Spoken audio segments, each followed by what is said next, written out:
순환이라고 하는 것은 필요에 따라서 이렇게 분산 순환이 되거든요. 그래서 이제 공복 상태에서 우리가 음식을 먹게 되면은 혈액이 이제 그것을 담기 위해서 소화기 쪽으로 몰려가지고 네. 그것을 필요로 하는 뇌로 이렇게 운반을 시켜주기 때문에 그런 문제는 없을 겁니다. 네, 그렇죠. 뭐 아침 식사로 회식하는 분들은 없으니까. 예. 좀 없겠네요. 네, 근데 아침밥과 관련해서 아까 권영찬 씨도 잠시 말씀하셨지만 왜 수능생들한테 도움이 된다는 얘기가 있었잖아요. 네. 실제로 뇌 운동에 이 아침밥 먹는 것 자체가 도움된다는 연구 결과가 있나요? 네, 그건 국내에서 상당히 많은 연구들이 진행이 되었는데요. 네.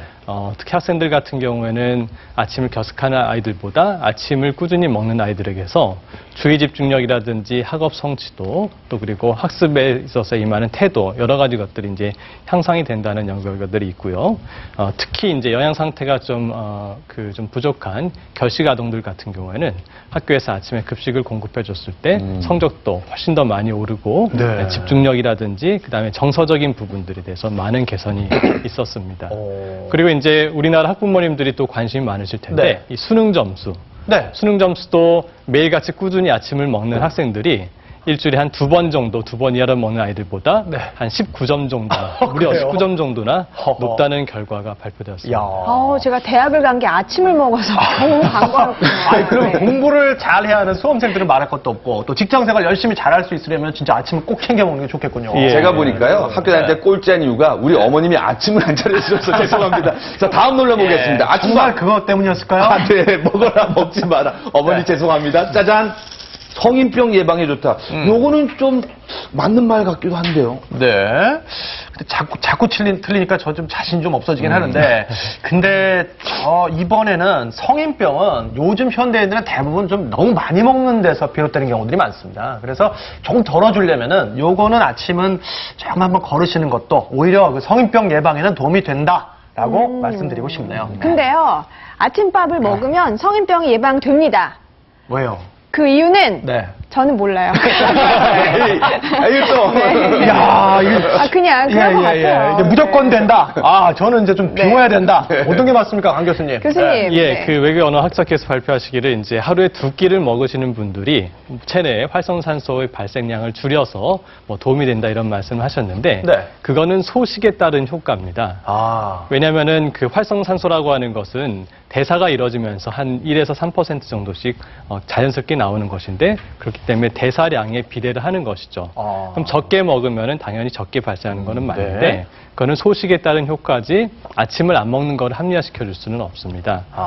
오히려 이제 여러 가지 임상 실험이나 동물 실험들을 보면은 같은 양을 몰아서 2끼에 먹는 것보다 이렇게 아침, 점심, 저녁 골고루 분산시켜서 먹었을 때 체지방도 더 적게 축적이 되고 비만도 더 적게 발생을 하는 그런 결과를 발표를 했는데요. 네.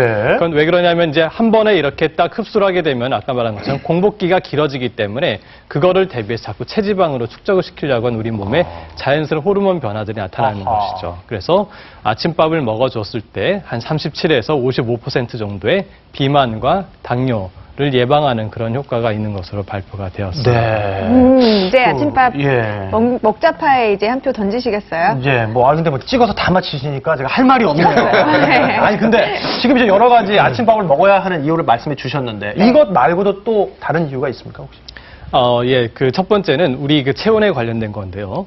사람들이 체온에 대한 그 중요성을 잘 인식하지 못하는데 수면 중에는 대사 기능이 떨어지기 때문에 한 1도 정도 이렇게 체온이 떨어집니다. 네.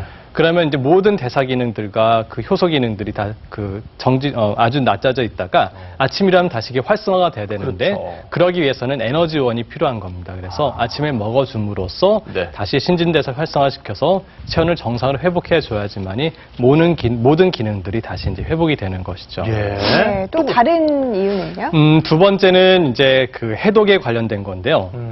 해독이라고 하는 게 어려운 얘기가 아닙니다. 우리가 먹어주게 되면 자연스럽게 특히 동물성 단백질 같은 경우 이제 그 자연스러운 대사 노폐물들이 쌓이게 되고 그런 것들은 이제 우리 몸에서 배설이 돼야 되는데 아침에 규칙적인 배변 활동이 굉장히 중요합니다. 그런데 아침을 안 먹게 되면은 아침에 배변을 자극할 만한 요인들이 부족하기 때문에 배변이 안 돼서 네. 그 해독 과정에서 이제 그 담즙이나 이런 걸로 분비되어 있는 노폐물들이 장에 머물게 되면은 그게 나중에 시간이 지나서 우리 몸에 다시 흡수가 될 수가 있거든요. 네. 그래서 아침을 규칙적으로 먹어주는 것이 해독 기능에도 중요하고요. 네. 저는 그 아침